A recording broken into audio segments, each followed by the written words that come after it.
કેમ છો? તો આજે આપણે ધોરણ 6 માં ચેપ્ટર 1 ખોરાક ક્યાંથી મળે છે તેના વિશે આપણે શીખીશું. આમાં કુલ 4 ટોપિક છે. તો સૌથી પહેલાનો ટોપિક છે કે ખોરાકમાં વિવિધતા. તો આપણે ચાલો જોઈએ પહેલો ટોપિક કે ખોરાકમાં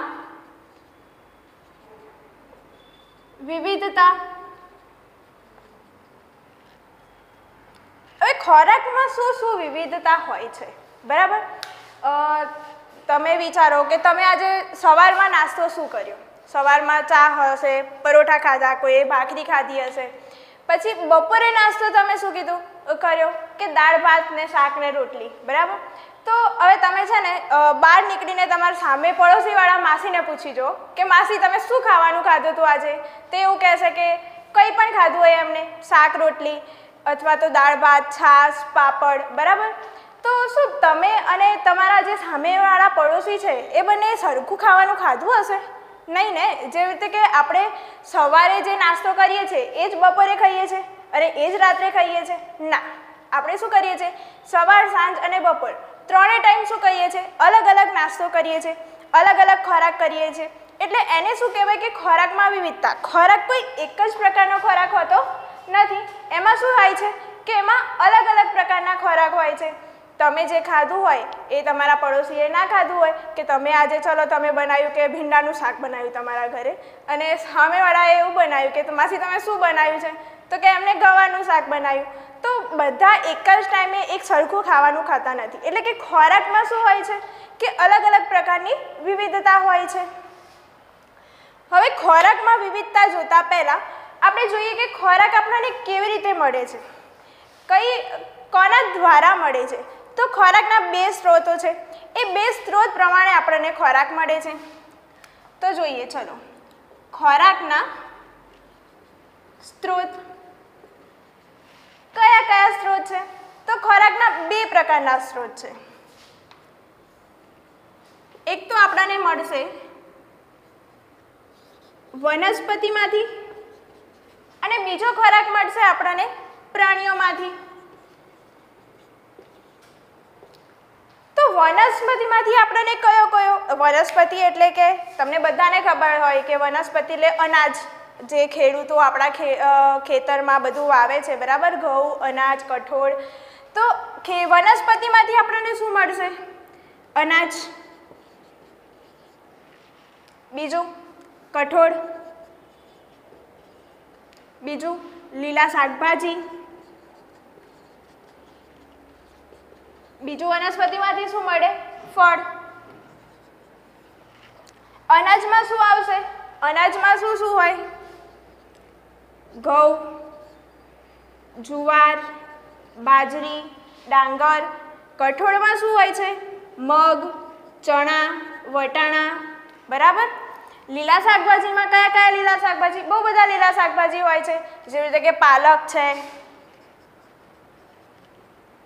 કોથમીર છે, મેથી છે. પછી ફળમાં તો તમને જે બી ફળ તમને બધાને ખબર જ હોય આપણને કયા ફળ ભાવે છે. જે બી ફળ ભાવતા હોય એ લખી દો કે તરબૂચ છે, ચીકુ છે, કેળા છે. તો આ બધા કયા છે? વનસ્પતિમાંથી. આ બધી વસ્તુ આપણને શેમાંથી મળે છે? વનસ્પતિમાંથી મળે છે. હવે જોઈએ કે પ્રાણીઓ આપણને શું આપે છે અને પ્રાણીઓના ખોરાકમાંથી આપણે શું લઈએ છીએ. તો પ્રાણીઓમાંથી શું મળે આપણને? શું મળે પ્રાણીઓમાંથી? દૂધ. બીજું કોઈ ખાતા હોય માંસાહારી હોય તો શું ખાઈએ? માંસ. બીજું કંઈ મળે? બીજું માછલી અને હા ઈંડા. શું? ઈંડા. ચલો દૂધ આપણને કોનામાંથી મળે? દૂધ કોણ આપે આપણને? જેવી રીતે કે ગાય, ભેંસ, બકરી, એ બધામાંથી શું મળે આપણને? દૂધ. માંસ તો આપણને ખબર જ છે. ઈંડા કોણ આપે? આપણે કયા ઈંડા ખાઈએ છીએ કે મરઘીના ઈંડા, બરાબર? તો આ બધી વસ્તુ આપણને શેમાંથી મળે છે? પ્રાણીઓમાંથી. તો આ બધી વસ્તુ મળે છે, અનાજ, કઠોળ, લીલા શાકભાજી, ફળ, એ બધું આપણને વનસ્પતિમાંથી મળે છે. દૂધ, માછલી અને ઈંડા એ બધું આપણને શેમાંથી મળે છે? પ્રાણીઓમાંથી મળે છે. પણ એવી બે કંઈક વસ્તુ છે કે જે આપણને વનસ્પતિમાંથી પણ નથી મળતી અને પ્રાણીઓમાંથી પણ નથી મળતી, જે આપણે ખોરાકમાં પણ ઉપયોગ લઈએ છીએ. તો અન્ય એક કઈ પદ્ધતિ છે? અન્ય કોણ છે? અન્ય ત્રીજામાં બે છે. વિચારો કયું? મીઠું. મીઠું આપણને ક્યાંથી મળે છે? વનસ્પતિમાંથી મળે છે? તો કે ના.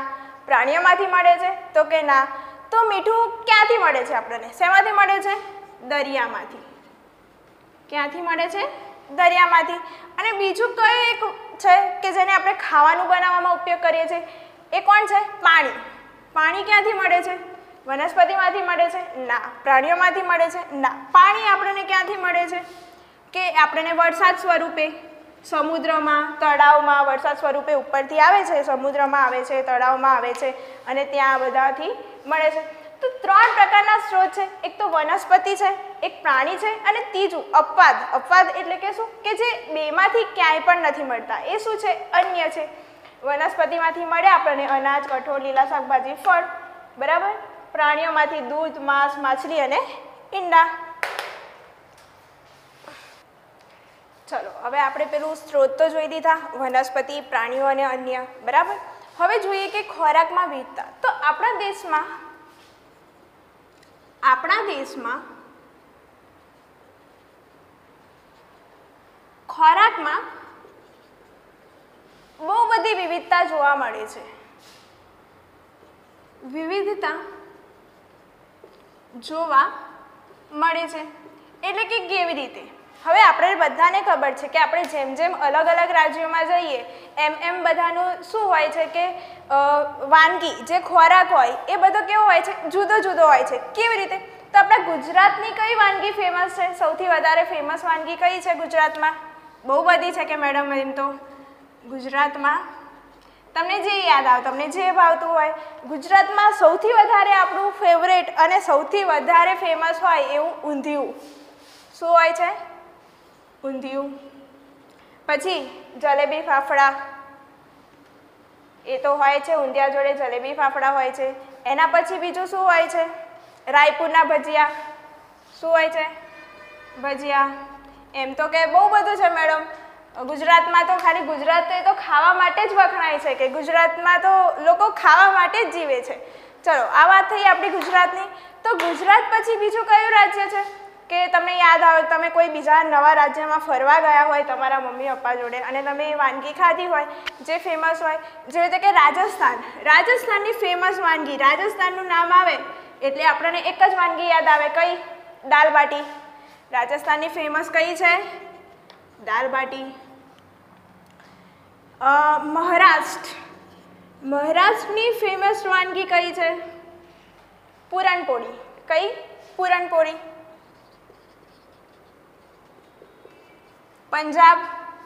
પંજાબના શું યાદ આવે આપણને? પરોઠા અને પેલું મકાઈની રોટી, મક્કે કી રોટી ઓર સરસોં દા શાક, બરાબર. તો પંજાબમાં શું હોય છે? મક્કે કી રોટલી એટલે કે મકાઈની રોટલી, પરોઠા. બીજું કોઈ રાજ્ય? સાઉથની વાનગીઓ સૌથી ફેમસ, જે આપણને અહીંયા ગુજરાતમાં પણ લોકોને બહુ જ ભાવતી હોય છે.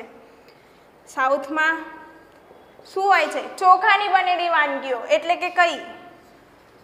ચોખાની બનેલી વાનગી એ સૌથી વધારે ખાતા હોય છે. કઈ? જે આપણને બી બહુ ભાવતી હોય છે કે મેડમ ઇડલી, ઢોસા, પછી શું હોય છે? ઉત્તપમ. ઇડલી, ઢોસા, ઉત્તપમ. એમ આ પ્રકારે જેમ આ તો કે ચલો આપણે આ 5 જ રાજ્યોની વાત કરી, પણ જેમ જેમ આપણે આ 5 રાજ્યોમાંથી બી બીજા બધા રાજ્યોમાં બી જઈએ તો બધી જગ્યાએ વાનગીઓ કેવી હોય છે? અલગ અલગ. કંઈક ને કંઈક જગ્યાએ ફેમસ વાનગીઓ હોય છે. એટલે કે શું કીધું છે કે આપણા દેશમાં ખોરાકમાં વિવિધતા જોવા મળે છે. એટલે બધાનો ખોરાકમાં વિવિધતા જોવા મળે કે ગુજરાતમાં જાઓ કે તમારે ઊંધિયું સૌથી તમારું ફેમસ છે. રાજસ્થાનમાં જાઓ તો ત્યાંની દાલ બાટી તમારે ખાવી જોઈએ ત્યાં જઈને, બરાબર. પછી મહારાષ્ટ્રમાં જાઓ તો પૂરણપોળી, પંજાબમાં મકાઈની રોટલી, એ પ્રમાણે જેમ આપણે છઠ્ઠા ધોરણમાં આની પહેલાંના 5મા ધોરણમાં શીખી ગયા કે જેમ જેમ આપણે અલગ અલગ રાજ્યોમાં જોઈએ એમ પહેરવેશ પણ કેવો હોય છે, અલગ અલગ હોય છે. પંજાબી લોકો કંઈક પેલું પાઘડી બાંધતા હોય છે.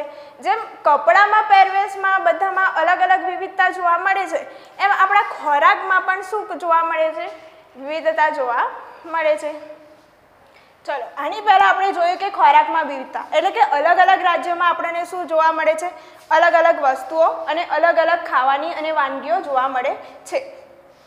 હવે જેમ આપણે રાજ્યમાં અલગ અલગ વાનગીઓ જોવા મળે છે એમ આપણે એક જ વસ્તુથી અલગ અલગ વાનગીઓ પણ બનાવી શકીએ. કેવી રીતે?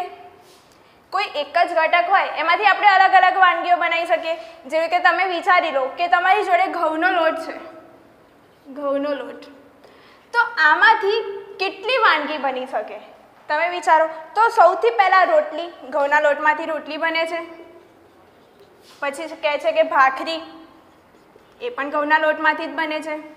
પૂરી, એ પણ ઘઉંના લોટમાંથી બને. લાપસી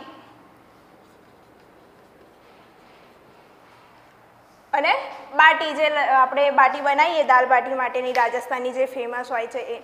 એટલે કે એક જ વસ્તુ છે, આ ઘઉંનો લોટ એક જ છે પણ એને અલગ અલગ રીતે ઉપયોગ કરીએ છીએ. કેવી રીતે અલગ અલગ રીતે ઉપયોગ કરીએ છીએ કે ઘઉંનો લોટ લીધો, એમાં આપણે લોટ બાંધી તો રોટલી, ચાલો શેકી દીધું તો રોટલી, તળી દીધી તો પૂરી, પછી એમાં તેલ થોડું વધારે નાખી દીધું તો શું થઈ જશે, એ ભાખરી થઈ જશે. એટલે આ પ્રમાણે શું હોય છે કે એમાં અલગ અલગ વાનગીઓ હોય છે. હવે જો કોઈ પણ વાનગી બનાવવા માટે 2 કે તેથી વધારે ઘટકોની જરૂર પડે છે. કેવી રીતે? 2 કે તેથી વધારે ઘટકની જરૂર પડે છે. એટલે કે તમે ઉદાહરણ આપું તમને ખબર પડશે કે ઉદાહરણ કેવી રીતે. તમારે ભાત બનાવવા છે, બરાબર, તો ભાત તમે કેવી રીતે બનાવશો? ચોખા અને પાણી. તો ભાત બનાવવા માટે તમારે કેટલી સામગ્રીની જરૂર પડી? 2 જ સામગ્રીની જરૂર પડી.